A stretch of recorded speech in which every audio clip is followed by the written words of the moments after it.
Ghislaine explains to his men, from this moment forward, we will be dropped in the middle of our enemy's territory. As we have trained, we will infiltrate the castle and take control from the inside. The main objective of this plan is to open up the gate and call in Gillian's cavalry unit.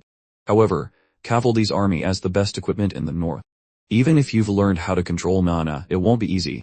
Furthermore, the enemies we have to fight from now on will be even stronger than Cavaldy. If we can't easily end a war of this level, there will be no future for us.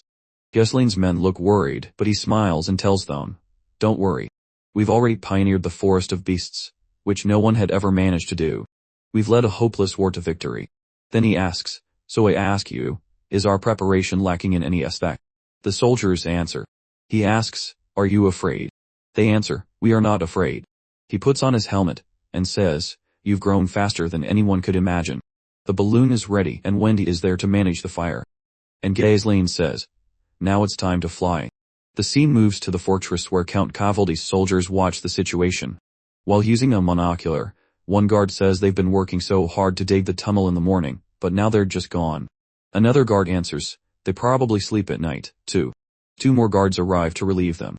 Then they ask, did you notice anything? They answer, none. I don't know how many more days we have to watch them. I don't think they even want to attack. TU. Finally, I can get some sleep. What a hassle because of those guys. While one looks up, he notices something. 7 balloons are coming their way in the sky. And the soldier asks, what are those? Some round things are approaching. A guard asks, is it a monster? Before they can react, Ghislaine descends and grabs one by the neck and slams him to the ground. Then with a single swing cuts the soldier in 2. Ghislaine wheels back to finish the downed soldier, killing him. Then everyone begins to descend. Belinda Care, and the others. Ghislaine says, I shall stand in. I'll take the front lines this time too, Ghislaine declares. He orders everyone, kill them all. Inside Count Cavaldy's castle, Commander Lizzie arrives at the Count's chamber. The guards outside the bedchamber are startled to see him. Commander Lizzie asks, what about the Lord? One of the guards answers, the Lord is still sleeping. Commander Lizzie throws open the bedroom doors with all his force. The Count, asleep in bed, wakes at the noise.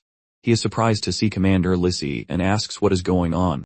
Lizzie replies, it's an emergency, my lord. They've broken into the castle. Count Cavaldy is shocked. Ghislaine and the others entered by balloon, and the assault began. At their head stands Ghislaine, cutting down every soldier he meets, followed by Care, Belinda, and the rest. Care, fired up, shouts, go, you lot, go tear off the last hair flap from that rum-faced lord. From the Count's bedroom you can hear the sounds of battle. Count Cavaldy demanded, how did the finless men get over the walls? What about the tunnels? Commander Leslie answered, according to the soldiers' reports, they rode an unidentified sphere and flew through the sky. Shocked, Count Cavaldy exclaimed, flew through the sky. What on earth are you saying, Leslie? Leslie replied, how they entered no longer matters. The enemy's momentum is too strong, and they're seizing the castle rapidly. You must move at once. He explained, I'll head straight to the underground passage to the outer wall and hold the gate. If we do so, we can call on the main force stationed at the south gate and encircle them. The Count was momentarily speechless, then asked, we even dug traps targeting their tunnels. Did they fall for the decoy? With a shocked, disbelieving face, he said, my fortress has never fallen even once. Are you saying the Cavaldy line will end with me? He seemed about to lose his composure, but Commander Leslie placed his hands on his shoulders. A retainer puts his hands on the Count's shoulders and says, my lord, escape through the secret passage with the others and seek aid. I will remain and defend the castle. He then adds, if despite that, the situation does not improve, bring that fellow out. Within the walls, Count Cavaldy soldiers ready themselves for combat and shout, it's an attack, how did they possibly get in? Ghislaine presses forward, unstoppable, killing every soldier he meets. He drops 2 in seconds. A third soldier tries to strike him, but Ghislaine parries, and with his immense strength, cleaves the soldier in 2 with a single sword blow. 3 more soldiers rush in, 2 with crossbows and 1 with a sword, shouting, what the? Hit a grip, you lot. There's no time to panic. Fire now, they're few in number. The soldiers shout, squad leader, up there. They look up and a balloon falls on them, crushing them. It is Afoy and Gordon. Afoy snaps, you stupid muscle pig. I told you not to ride with me, saying I'm too heavy. Gordon replies, I'm not cursing. 2 more soldiers come from behind and are about to strike, but Care and Belinda save them, killing the attackers with their weapons. Ghislaine asks, "Are you hurt?" Care remarks, "Gordon, even as a knight, you still act the same." Gordon only responds with a nervous laugh. Suddenly, Belinda spots something and sees Count Cavaldi's soldiers on a tower shouting, "Hold the gate, the enemies have breached the interior." Care asks, "What? Have they already gone into a defensive posture?" Ghislaine is surprised too, and says their response is faster than expected. He thinks there must be someone sharp thinking among them. "The enemy forces we dispersed with the tunnel operation will gather soon too. We must hurry." Ghislaine asks their soldiers, "Everyone ready?" They answer, "Yes." He tells Care, "Stop the soldiers on the walls and destroy all siege engines." To Belinda, he says, "Fine. Count Cavaldi. I'll break a path to the gate." Ready. Everyone raises their swords high and begins channeling mana into their weapons. Seeing them, Ghislaine smiles, lowers his helm, and says, "Ferris Order of Knights, begin action."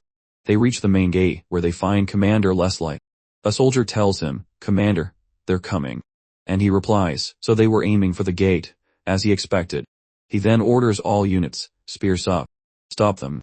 Ghislaine and his men advance against Count Cavaldi's soldiers. The commander orders, "Hold them until the main force from the south gate arrives."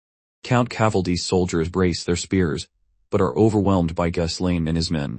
Commander Leslie is shocked at their power. Ghislaine's soldiers move as if fighting novices, cutting them down one by one. Seeing their might, Count Cavaldi's soldiers begin to panic and cry, "There's no way to stop this." Commander Leslie, astonished, notes, "Each and every weapon is infused with mana." "Are you saying every intruder is a knight? But no matter how many are knights, they can't push through a heavy infantry line this fast." Then he spots Ghislaine and says, "The one at the front, we must stop that man." Count Cavaldi's soldiers shout, "Commander Leslie, their momentum is too strong. The outer wall forces cannot hold this far. At this rate, the gate will." Leslie orders, "Destroy it." The soldier hesitates, so Leslie clarifies, "Destroy all the mechanisms that open and close the gate. I'll buy us time." Commander Leslie springs into action. Ghislaine moves toward him, and the two clash. Leslie is shocked by Ghislaine's power. Their duel continues with Ghislaine attacking and Commander Leslie parrying and counter-attacking. Ghislaine strikes. Leslie blocks and counter-strikes. They pause. Ghislaine studies him and Leslie introduces himself. "I am Cavaldi's order commander, Leslie." He releases his mana, and says, "You shall not pass." The scene then shifts to Count Cavaldi's undergrounds where we see him staring at a chained prisoner. He calls him Lucas and says, "You must stall them." The prisoner opens his eyes and replies, "Why not loosen this a bit?" referring to the chains around his neck.